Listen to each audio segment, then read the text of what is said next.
Hi everyone, Wyatt here from Band of the Hawk, and this is the fourth lesson of To Encounter with the Two-Handed Sword. The fourth counter is 2 half rounds with a turn foyne, bearing in the foyne with a quarter, and a hawk at the sky with a snatch with thy whole defense borne before you.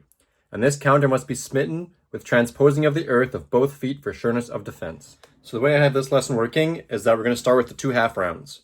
So half rounds are done from a long point position, so we'll enter distance in long point. Once in distance, we will advance while doing our 2 half rounds, 1 on each side.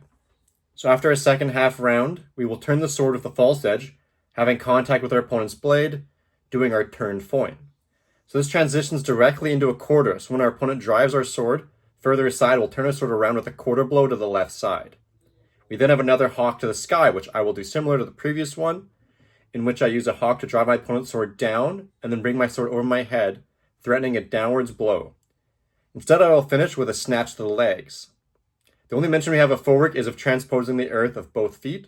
So I take some more liberty with the footwork here, and do what feels natural, as well as using some of the footwork from previous lessons. I'm going to advance forward with my point in line, and I'm going to come into distance, do another advance with the left side, half round to his face, and then another half round to the other side with another advance. From there, I'm going to do a turn foyne, turning my sword around his to try to thrust him.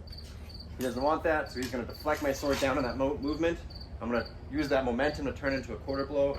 The left side pass, he's going to parry that, but I'm going to let my sword point come up, cut down his sword with my hawk up into the sky.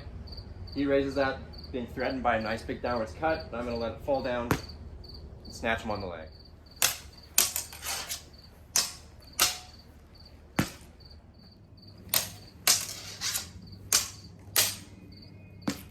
So that's my interpretation of the fourth lesson of To Encounter with the Two-Handed Sword.